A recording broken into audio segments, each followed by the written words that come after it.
That weird feeling in VR. You know, like you bump into something with one of those haptic feedback suits on, your brain's all, nope, wall, even though you know it's not really there. It's like your senses are saying one thing, but your mind's trying to make sense of it all. Exactly.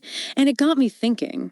Encountering a truly new idea, a real brain bender, can feel kind of like that, you know? Totally. That whoa moment when something challenges your whole worldview. Right. And today we're diving deep into something that's causing a bit of that intellectual haptic feedback. Celominisignum. Ah, yes.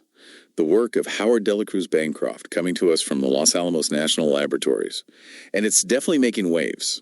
So for those of our listeners just tuning in, let's break it down. Celominisignum, what's the deal? Well, in a nutshell, it suggests that information, like literally information, is at the very core of reality, encoded somehow in a way we can't even detect yet. Okay, so like how DNA carries genetic information. Yeah, the blueprint of life and all that. But imagine something even more fundamental, even smaller, influencing how everything behaves, not just living things. So my coffee cup over here, this microphone, even me, we've all got this hidden code. That's the gist of it. Yeah. A pretty radical departure from, well, pretty much everything we understand about physics. That's putting it mildly. It's like our understanding of the world is that VR room, and Celominisignum is the whole building the VR setup is housed in, something we can't even perceive yet. It's a paradigm shift, for sure. And those don't always go so smoothly. Think about it.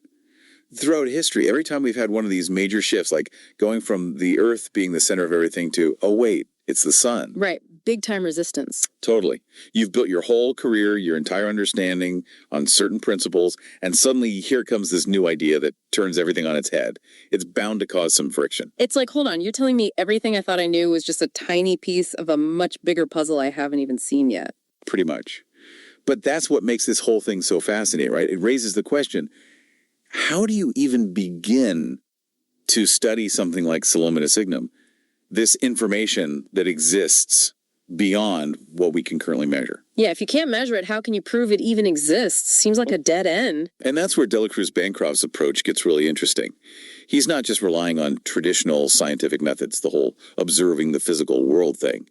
He's turning to AI. AI. You mean like using algorithms and simulations to try and find this hidden code? Exactly. Simulations that operate on the principles of Celominisignum.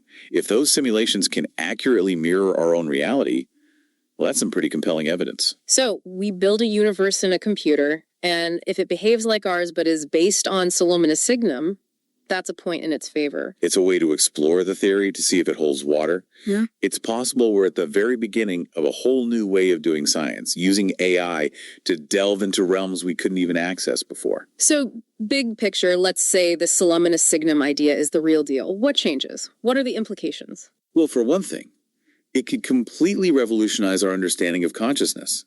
If information is fundamental to reality, maybe consciousness is a manifestation of this information, not just a product of our brains. So, instead of our physical brains generating consciousness, they're more like receivers, picking up on consciousness that's already out there, part of this fundamental information field. It's a mind-bending concept. Yeah. And think about the implications for artificial intelligence. Could we create truly conscious AI by understanding and harnessing Celominisignum? Okay, now we're getting into some seriously profound territory. It's about pushing the boundaries, questioning what we think we know, and being open to the possibility that the answers might be even stranger and more wonderful than we ever imagined. So that resistance, that intellectual haptic feedback we feel when encountering a concept like Celominisignum, maybe it's a good sign, a signal that we're onto something big. For those of you who want to dive even deeper, and seriously, who isn't ready to jump into the deep end after that, we've got links to DeLaCruz-Bancroft's work and more on Celominisignum in the show notes. It's definitely worth wrapping your head around. Until next time, keep those minds open and those haptic suits charged. And those questions coming.